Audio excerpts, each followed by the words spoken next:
ఇది కేవలం సమాచారంగా మాత్రమే భావించండి. వైద్య నిపుణులను సంప్రదించండి. అంటే ఇప్పుడు పిల్లల్లో ఆటిజం గుర్తించి పిల్లల్ని సర్టిఫైడ్ సెంటర్స్‌కి తీసుకెళ్ళడానికి పేరెంట్స్‌కి కానీ, లేదు అంటే వాళ్ళ ఎదుగుదల పైన ఎలాంటి ప్రభావం చూపిస్తుందన్నది ముందుగానే గుర్తించడానికి పేరెంట్స్‌కి మీరు ఏ టైప్ ఆఫ్ సజెషన్ ఇస్తారు? సో, పేరెంట్స్ ఏంటంటే అండి, మనం పీడియాట్రిషియన్స్ దగ్గరికెళ్తే ఫస్ట్ అడిగేది వెయిట్ పెరిగాడా అండి? వెయిట్ కరెక్ట్‌గా ఉన్నాడా అనేది అడుగుతాం. రెండోది ఏమడుగుతారంటే మన న్యూ ఫుడ్ పెడుతున్నామండి. ఈ ఫుడ్ సరిపోతుందా? ఇలా పెడితే సరిపోతుందా? అని అడుగుతారు. తర్వాత ఇమ్యునైజేషన్ అంటే వ్యాక్సిన్స్ అన్నీ కరెక్ట్‌గా ఇచ్చామా? ఏమన్నా ఇవ్వలేదా? ఇలా అడుగుతాం. కానీ డెవలప్‌మెంట్ సరిగ్గా ఉందా అనేది అన్ని సార్లు కరెక్ట్‌గా అడగరు. హ్మ్. అంటే ఇప్పుడు మీకేదన్నా ఆహ్, మెడ నిలపట్లేదు, లేదు కూర్చోవట్లేదు, లేకపోతే నడవట్లేదు అని అంటే తప్పితే మీరు డెవలప్‌మెంట్ ఎలా ఉంది అనేది అడగరు. అడగం. సో, మీరు చెక్ లిస్ట్‌లు కూడా ఉంటాయండి. ఆన్‌లైన్ చాలా ఫ్రీ చెక్ లిస్ట్‌లుంటాయి. ఏ వయసుకి పిల్లలు ఏం చేయాలి అనేది. అది మీరు చూసుకోవచ్చు. లేదు మీ డాక్టర్ గారిని అడగొచ్చు. మీరు వ్యాక్సిన్‌కెళ్ళినప్పుడల్లా అడగొచ్చు. డెవలప్‌మెంట్ కరెక్ట్‌గా ఉంది కదా అండి. అలాగే ఐఏపీ డెవలప్‌మెంట్ స్క్రీనింగ్ కోసం 9 నెలల నుంచి చేయమంటారు. అంటే 9 నెలలకి, 18 నెలలకి, 36 నెలలకి అలాగా చేయమని చెప్తారు. సో, ఆ టైమ్స్‌లో కూడా అవుతుందా? ఆటిజంకి స్క్రీనింగ్ అవుతుందా? అనేది చూసుకోవాలి. ఇప్పుడు స్పీచ్ అనేది లేట్‌గా వచ్చిందనుకోండి. ఏమంటారు కొంచెం మాట్లాడలేదు అంటే, మగపిల్లలు లేట్‌గా మాట్లాడతారండి. 3 సంవత్సరాలకి, 4 సంవత్సరాలకి మాట్లాడతారు. మా ఇంట్లో మా వాళ్ళందరూ అలాగే మాట్లాడేవారు. ఇలా తీసుకోకూడదు. మనము ఎప్పుడు మాట్లాడాలి అనేది ముందు చూసుకొని, వాళ్ళకి ఎలా మనం స్టిమ్యులేట్ చెయ్యాలి అనేది మనం తెలుసుకోవాలి. ఎందుకంటే ఓవరాల్ డెవలప్‌మెంట్ బాగా ఉండటానికి పేరెంట్స్ రోల్ చాలా ఉంటుంది. హ్మ్. పేరెంట్స్ చూసినట్టు ఎవరూ చూడరు. సో, మీ బిడ్డ కరెక్ట్ టైంకి చేస్తున్నాడా? చేయకపోతే మనం ఏం చేయాలి? అది ఒకటి. రెండోది ఇంట్లో ఉన్నప్పుడు మనకి క్లియర్‌గా తెలియాలి. ఇట్లాగా నో స్క్రీన్ టైమ్ అని ఏదైతే ఉందో అది మొదటి నుంచి మనకుండాలి. ఫుడ్ పెట్టేటప్పుడు స్క్రీన్ పెట్టేయటం అలాంటిది చేయకూడదు. ఎందుకంటే ఒకసారి అది అలవాటైపోతే అది చూడటంకు లేకపోతే ఇంక తినరు. అది అయితే ఇది దానికి తింటారు. అలవాటయిపోతూ ఉంటారు. అలవాటయిపోతుంది. సో, అలాంటియి చేయకూడదు. ఇది మనం ముందు నుంచి మనం ప్రెగ్నెంట్ ఉన్నప్పుడే మనం అనుకుంటే ఇంకా అది బావుంటుంది. అలాగే 3 నెలల నుంచి మనము పిల్లలకి బుక్స్ చూపిచ్చటము, పిల్లలతో ఆటలాడటము, పిల్లల్ని బయటికి తీసుకెళ్ళటము, పార్క్‌కి తీసుకెళ్ళినప్పుడు చూపిచ్చటము, ఎవరన్నా పిల్లలతో కనిపిస్తే ఉన్న చోటుకెళ్ళటము, వాళ్ళతో అవకాశాలివ్వటం అనమాట. అంటే పార్క్‌కి తీసుకెళ్ళే అవకాశం ఉండాలి కదా! అంటే అవును. ఉయ్యాల ఊగటమో, ఇది ఏయటం ఇది పెద్ద ప్రాబ్లము కావాల్సినయి కాదు. మీరు ప్లే ఏరియాస్‌కి తీసుకెళ్ళక్కర్లేదు. పార్క్‌కి తీసుకెళ్ళటము, పరిగెట్టటం ఇలాంటి అవకాశాలివ్వటం.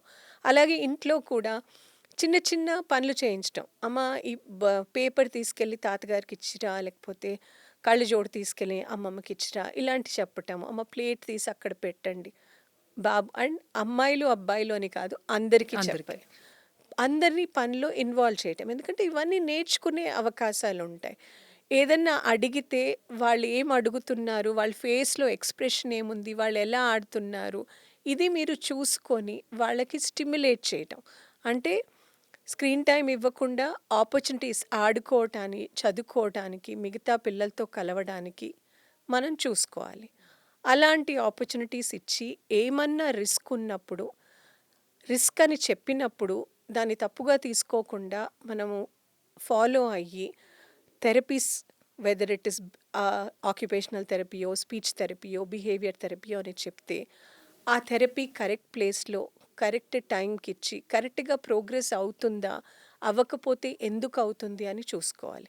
అలాగే వాళ్ళు మంచి స్కూల్లోకెళ్ళగలుగుతారా? స్కూల్‌కో ఎళ్ళినప్పుడు ఏమన్నా ప్రాబ్లమ్ అయితే స్కూల్‌లో వాళ్ళు ఎట్లా హెల్ప్ చేయాలి?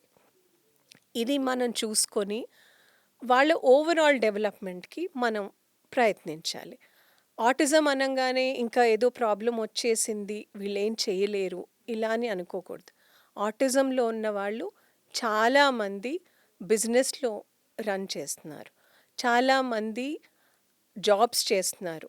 బేకరీస్ అలాంటివి కూడా చేస్తారు. సో, మీ పిల్లల్లో ఏం స్ట్రెంగ్త్ ఉంది, వాళ్ళకి ఏం ఇంట్రెస్ట్ ఉంది, అది చూసి దాన్ని ఎంకరేజ్ చేసి, ఏమన్నా ప్రాబ్లమ్స్ ఉన్నాయి ఇప్పుడు సౌండ్స్కి తట్టుకోలేకపోతే వారిని ఎలా డీల్ చేయాలి, మీ థెరపిస్ట్తో కానీ ఏమైనా బిహేవియర్స్ ఉంటే దాన్ని ఎలా హ్యాండిల్ చేయాలి ఇది చూసుకోవాలి. మెడికల్ ప్రాబ్లమ్స్ ఏమున్నాయి అవి ఎలా డీల్ చేయాలి అనేది చూసుకోవాలి. సో ఒక డెవలప్మెంటల్ పీడియాట్రిషియన్ని ఒక 3 నెలలకో 6 నెలలకో ఒక్కసారి మీరు చూసుకొని ప్రోగ్రెస్ సరిగ్గా ఉందా, డెవలప్మెంట్ సరిగ్గా ఉందా అని చూసుకుంటే it will be helpful. At the same time మీరు కూడా అంటే పేరెంట్స్ కూడా వాళ్ళ మెంటల్ హెల్త్ చూసుకోవాలి. ఎందుకు అంటే సరిగ్గా పడుకోవటం, సరిగ్గా తినటము. ఇప్పుడు ఒక సినిమాకి వెళ్తే అది తప్పు కాదు, మీకు కూడా రిలాక్సేషన్ అవసరం. ఒకరి హెల్ప్ తీసుకోండి, ఫ్యామిలీ మెంబర్. నేను ఇంతసేపు చూస్తాను, నాకు కొంతసేపు బయటికి వెళ్ళి వస్తాను, ఒక వాక్ చేసి వస్తాను, లేకపోతే మా ఫ్రెండ్ వచ్చారు వాళ్ళతో మాట్లాడి వస్తాను. ఈ మీ రొటీన్ లైఫ్ డిస్టర్బ్ చేసుకోవద్దు. బాబుకి ఎక్కువ అటెన్షన్ ఇచ్చినా మీ గురించి కూడా మీరు శ్రద్ధ తీసుకోవాలి. మీ రిలేషన్లో కూడా మీరు శ్రద్ధ తీసుకోవాలి. అలాంటి పనులు చేస్తే ఏమి ఉండాలి అంటే మన పిల్లవాడు ఎంత మ్యాక్సిమంకి వెళ్ళగలుగుతాడు అంత మ్యాక్సిమం మనం ట్రై చేయాలి. సాక్షి టీవీ ప్రసారాలను నిలిపివేయటం చట్టరీత్యా నేరం. సాక్షి టీవీ ప్రసారాల కోసం మీ స్థానిక కేబుల్ ఆపరేటర్ను వెంటనే సంప్రదించండి. DTH లో ఇంటర్నెట్ లో కూడా సాక్షి టీవీ ప్రసారాలను వీక్షించవచ్చు.